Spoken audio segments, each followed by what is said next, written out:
watch today. Many of you know I'm a lifelong professional environmentalist predating becoming a minister, and the rate at which Central Oregon is growing and the construction boom that is happening, we absolutely need what they do to help maintain some of the natural beauty that we love about this place. So thank you for your work.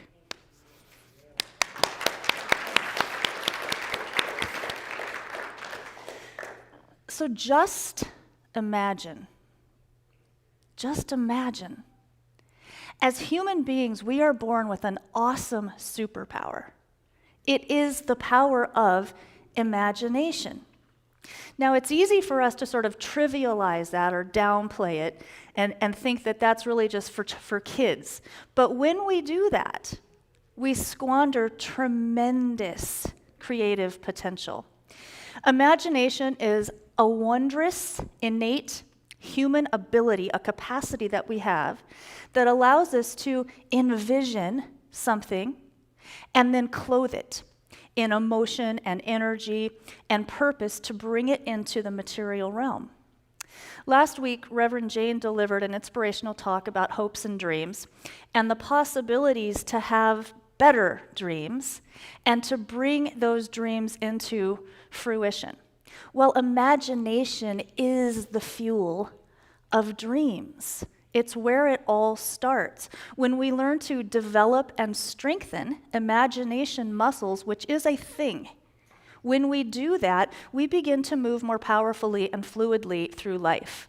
Now, Unity actually has a whole body of teaching around 12 spiritual powers, and imagination, with a capital I, is one of the 12. That's how important, that's the level of importance that is placed on it. Charles Fillmore is one of the Unity founders, Charles and his wife Myrtle, Myrtle, and he has this to say. He says, quote, "The imagination is a wonderful creative power. It builds all things out of the one substance. When you associate it with faith, which is another of the 12 powers, you make things just as real as those that God makes, for humanity is co-creator with God. Whatever you form in the mind and have faith in will become substantial." Spiritualized imagination is not just about slipping off into fantasy land. It is about gaining agency over our thoughts and over our visions and over where we are directing our energy so that we can bring about the kind of lives, relationships, and even the world that we want. I loved that song, Eric. That was so perfect for this talk. If you think about it, I used to say everything ever created is created twice. I actually think that was wrong. I think everything ever created is created 3 times. First, it is created in divine mind, the creative potential, whatever you want to call this. Then we as humans download a divine idea. We get clear and we create it there. And only once that has happened do we actually create in the material realm. It's 3 times. And Unity, we ourselves hold that we, each of us, are actually a product of divine imagination. We are ideas held in divine mind. Isn't that a cool concept? Do you actively think about yourself as a divine idea expressing in the mind of Creator? That was transformative thinking for me. So implementing spiritual imagination involves tapping into that oneness, remembering ourselves as spiritual beings, having a human experience, pulling in some faith. Sometimes you got to pull that up a little intentionally, and then clearing space on the altars of our minds so that divine idea can flow in.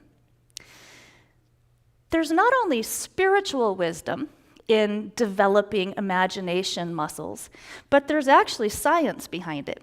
I've been an athlete my whole life, and decades ago, I was playing soccer to try to put myself through college, and I learned that high jumpers and pole vaulters will put a line of tape around the room at the next stretch of height for them, at the next personal record that they want to hit, and they will visualize going over it. We now know from neuroscience that our brains don't actually register intentional visualization any different than the physical action. the brain starts to create neural pathways as if we are literally physically doing those things. It turns out that visualization is actually a tool used by many, perhaps most, world caliber athletes. And that type of visualization helped me as a person who came pretty late to soccer. I got good enough fast enough to make it through college on soccer scholarships. I used it very intentionally.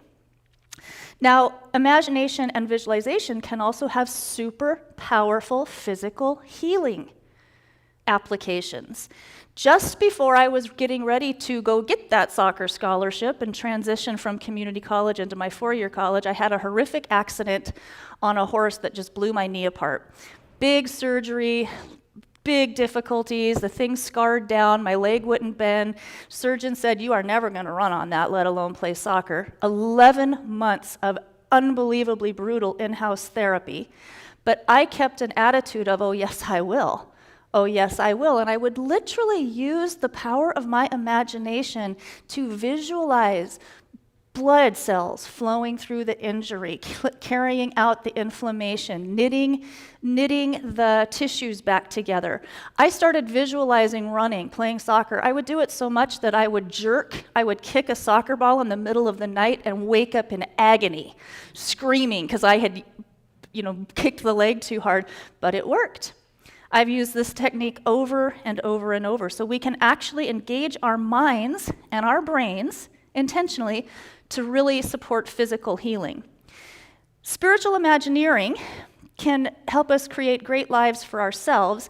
It can also be used to help boost others to new heights. And I'm going to share a story about, as you know, my current addiction is competitive dog agility.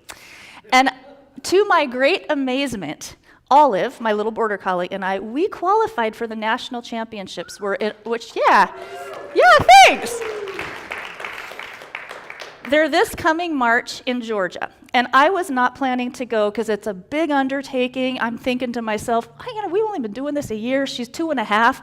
But I had several of my more experienced agility friends say, you really should go. If you've done it, you really should go. And I had this vision. Okay, universe, if you deliver that A-scape trailer that my RAV hybrid can pull, I will go. And I've been holding this vision of this certain kind of trailer. It's only about $25,000, right?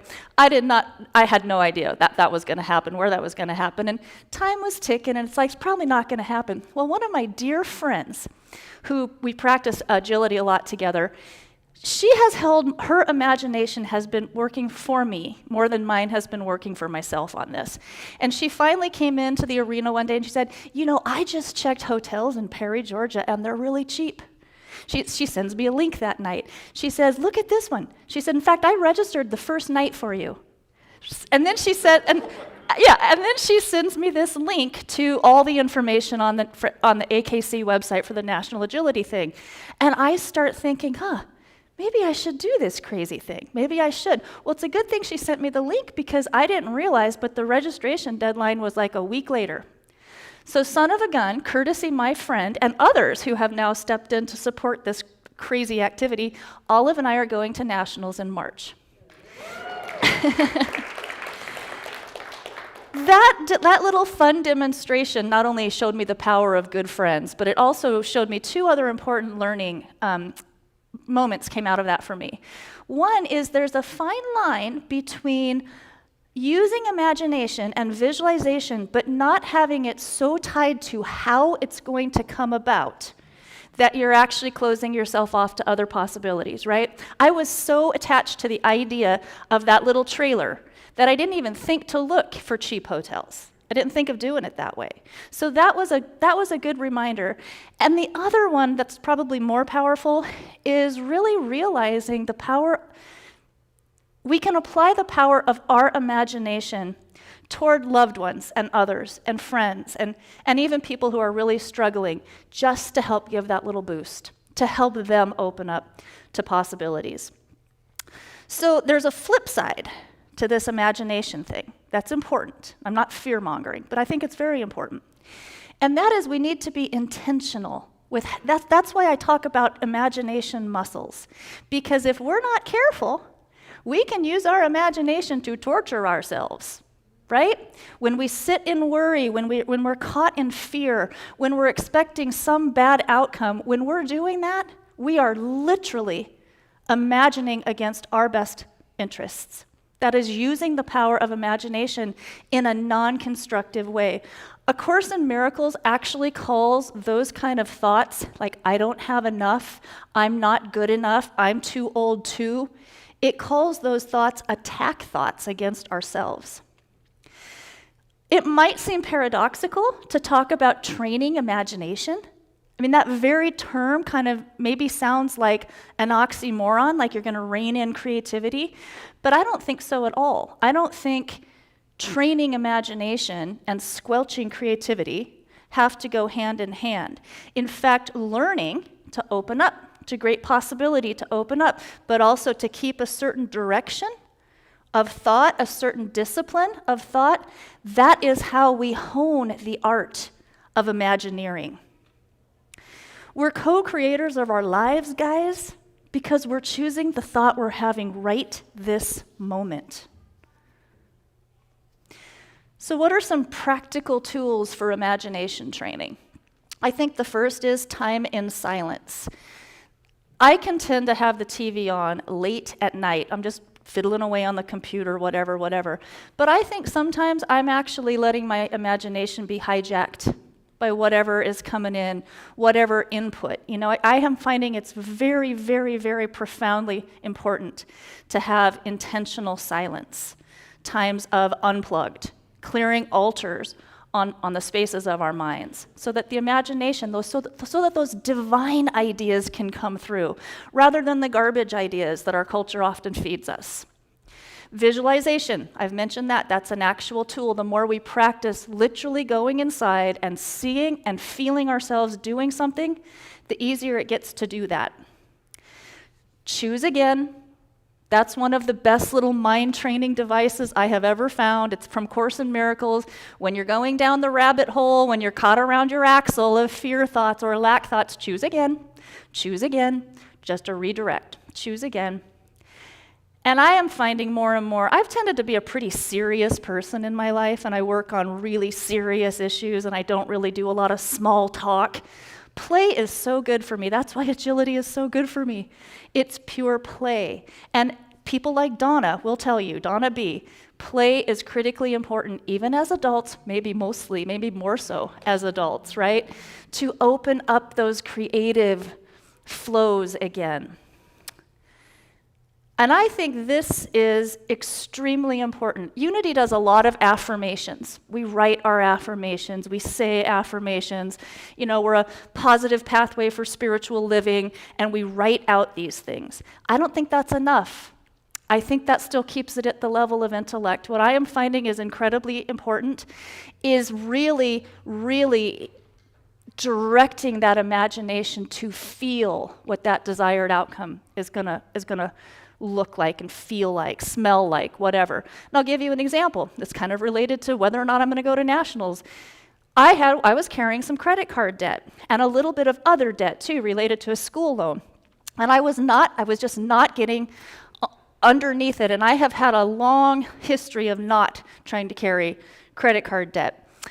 There have been many times in my life where I have had money come in. I too am self-employed, so it comes in different, in different waves and whatever. There have been many times in my life where I've gone into online banking, hit the thing, and zeroed out the credit card thing, right? I've done it over and over. So I just spent time remembering that, visualizing that, remembering how good it feels when you do that.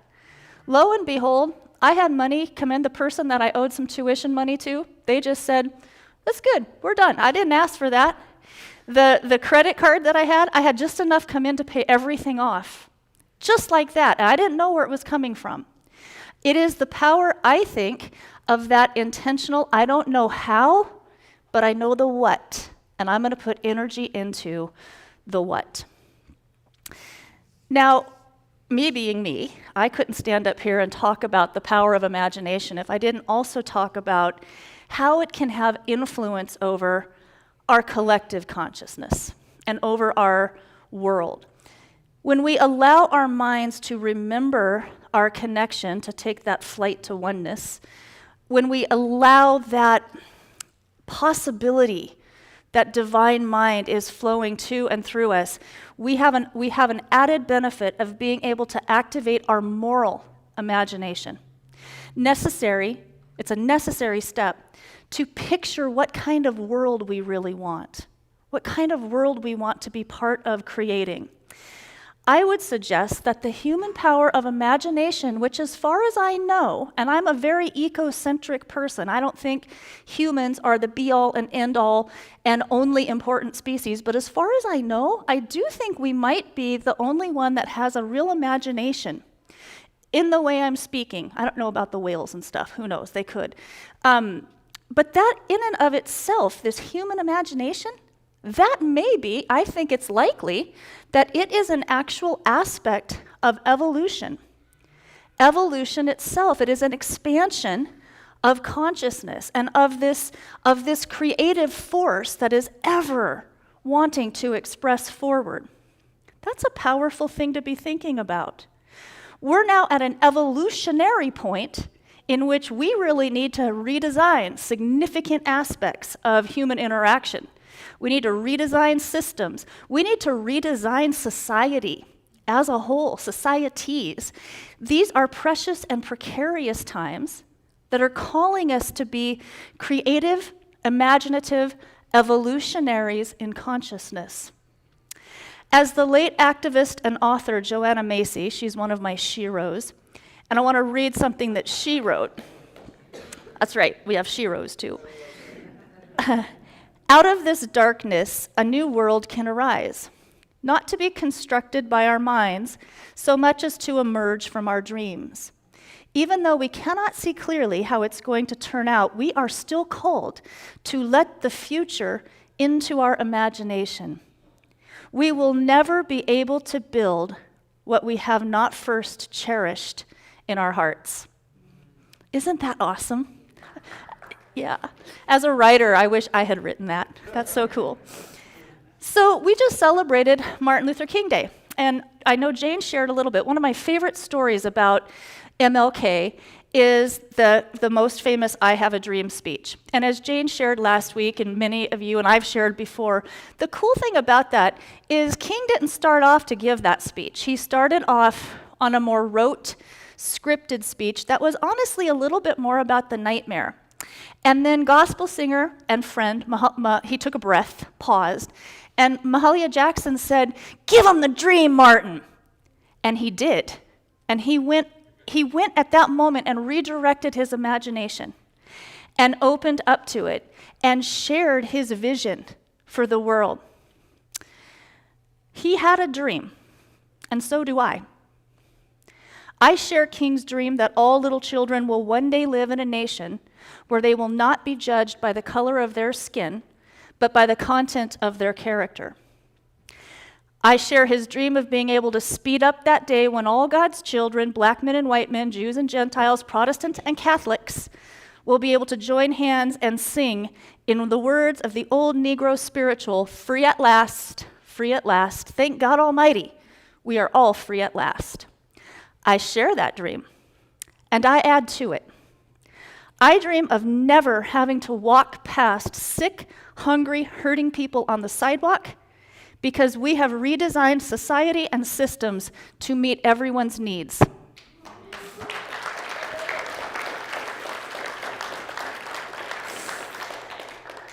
I dream that we'll reach the place when all people will know the security of basic economic well-being and will be free to pursue work that feeds their souls and makes our world a better place. I have a dream that humanity will be focused on growing consciousness rather than consumerism. I dream of a day when we as humans have realized the futility of war against one another, against our fellow species, against this beloved Mother Earth that is our home. And I have a dream that this planet is healing. Fish and birds, rhinos and tigers are growing in numbers, And the full vibrancy and magnificence of creation is once again bursting from every nook and cranny on this glorious blue-green marble that we get to experience. I have a dream, and it is a beautiful dream. You have a beautiful dream. Let that ring. Let that ring, let that ring, let that ring. Peace out.